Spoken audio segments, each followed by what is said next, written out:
Bonjour à tous et bienvenue à l'Expresso du jour. Merci de vous être connectés. Je suis Adèle de Charlus. Je suis responsable digitale chez Engie Entreprises et Collectivités.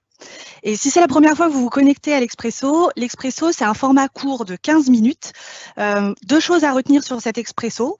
Déjà, vous allez être libéré à l'heure à 9 heures pour continuer votre journée. Et surtout, vous serez riche d'un sujet d'actualité qui aujourd'hui est la dématérialisation. Vous le savez, Covid oblige, le télétravail devient de mise, les usages changent et nous voulions faire le bilan et voir où on en était sur la dématérialisation. C'est pour ça qu'on va accueillir Mathias Michalon aujourd'hui. Mathias, je te laisse te présenter. Bonjour à tous, moi je suis Mathias Michalon, je travaille à la Digital Factory, c'est une équipe au sein d'Engie Entreprises et Collectivités, au sein de laquelle effectivement on essaie de trouver et de mettre en place des solutions pour faciliter la vie du client, et c'est vrai qu'en cette période c'est d'autant plus appréciable. Effectivement. Mathias, plusieurs paramètres ont accéléré la dématérialisation dans les usages auprès des particuliers, des professionnels. Des webinaires, on en a tous plein, on est invité tout le temps. On a relevé des plafonds de paiement en passant de 20 € à 50 € par exemple. Et avec le télétravail, on n'a pas toujours accès à nos boîtes aux lettres pro, donc on ne peut pas forcément récupérer des factures. Voilà, tout ça, c'est un petit peu des généralités. Mais concrètement, à la Digital Factory d'Engie Entreprises et Collectivités, quand vous développez des services, j'imagine que vous vous basez sur l'expérience utilisateur, celle qu'ils ont tous les jours. Donc, si je prends l'exemple d'une transaction standard, où on va en général voir les offres présentes sur tous les sites web, puisque tous les sites web présentent leurs offres par défaut. Aujourd'hui, comment est-ce qu'on démarrait un processus de dématérialisation chez EEC ? Alors, plusieurs paramètres effectivement, comme tu le dis, hein, on va trouver, enfin le prospect va trouver facilement en fait des informations sur le site internet, que ce soit via son smartphone ou via son interface un peu plus classique d'ordinateur. Et puis donc effectivement, on a un outil qui permet de contractualiser. Alors, de passer du statut de prospect en fait à client, ça veut dire qu'en quelques clics, en renseignant quelques informations, tout seul, le client va pouvoir en fait avoir une proposition, et puis aller jusqu'au bout du processus et devenir client. Ça, c'est vraiment la première étape, je dirais, de dématérialisation. Et ensuite, on propose aussi une autre partie, un autre volet en fait de cette dématérialisation et du volet contractualisation. C'est on va proposer en fait à ce client de suivre ses cours, ses prix en fait, qui sont indexés sur des cours de marché, et du coup, en fait, tous les jours, on va l'aider à aller choisir la meilleure offre. Donc, je le redis, c'est un prix qui est valorisé tous les jours, et donc là, c'est lui qui va être en autonomie. Une fois qu'il aura un budget et un prix cible atteint, en fait, il va pouvoir cliquer et donc fixer toute ou partie de son prix. Et ça, c'est vraiment la deuxième étape dans le processus, qui va faire que, en fait, effectivement, le client, il est informé, il est aussi aidé dans ses choix, et il peut donc faire ses choix et les affirmer, les confirmer de manière autonome sur cet espace digital. Ces espaces digitaux, puisqu'il y en a quand même plusieurs. Ok. Donc, on a vu que si dès le début, on veut choisir son contrat en ligne et déterminer son prix en fonction de son budget, mais aussi des opportunités de marché, on a la souscription en ligne et on a Samy, je crois que c'est l'outil que tu évoquais tout à l'heure. Tout à fait.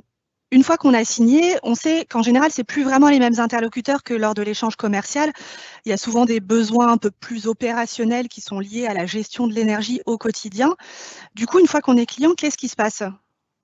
Alors, quand on est client, effectivement, tu as raison, on entre dans une autre partie d'un besoin dématérialisé, et c'est vraiment une étape complémentaire.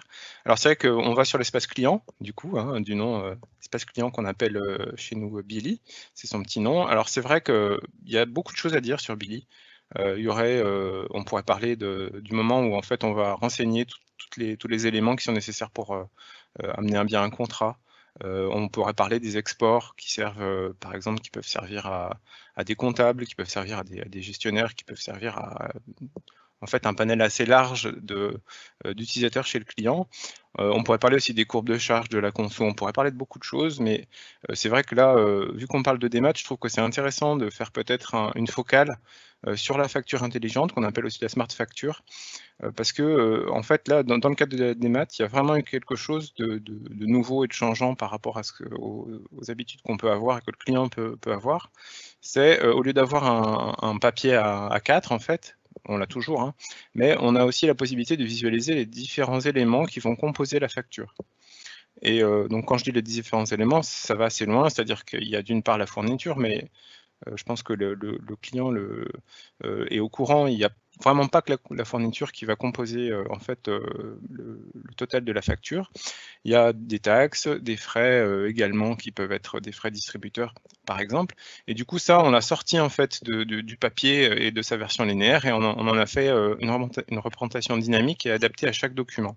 Et ça c'est très intéressant parce que ça va amener un peu d'intelligence en fait dans une présentation de données tabulaires et je pense que vraiment pour un client, c'est le bon exemple de ce que la dématérialisation va pouvoir apporter.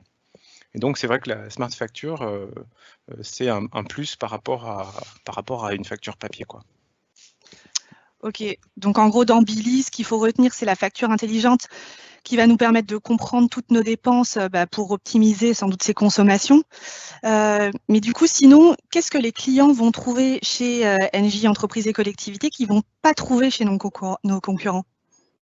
Alors, outre la smart facture, qui me semble est aussi un peu une exclusivité, il y a aussi un autre service qui est vraiment différenciant et qu'on ne trouve pas ailleurs.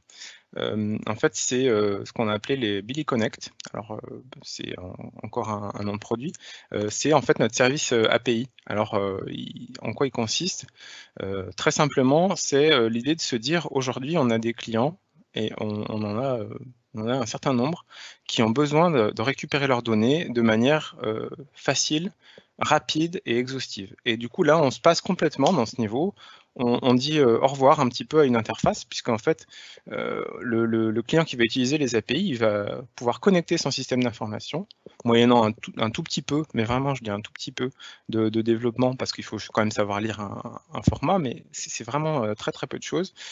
Il va pouvoir aller chercher toutes ces données, donc les données de consommation, les données de facture, les données de périmètre, les factures en tant que telles, les fichiers de facturation, il va pouvoir les rapatrier de manière automatique et instantanée, sans effort, sur son système d'information. Et ça, c'est vraiment un service qui est pointé comme nouveau et qui l'est, qui d'ailleurs, on avait une cible, un cœur de cible qui était pas celui qui était plutôt les multisites, hein, parce qu'effectivement, quand tu as un ou deux sites de consommation, c'est moins pertinent d'avoir des outillages qui sont plutôt adaptés à un traitement de masse. Donc cette cible a été assez vite dépassée. On pensait que ça allait mettre un peu plus de temps à être adopté dans la frange de clientèle des résidentiels privés, par exemple.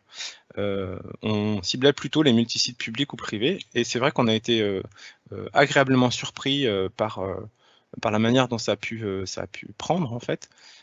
Ça a été adopté par les clients. Alors certes, on peut aussi supposer que c'est lié à l'accompagnement qu'ont fait nos commerciaux, puisqu'effectivement, les forces de vente quand même sont vraiment en complémentarité pour présenter, expliquer les solutions.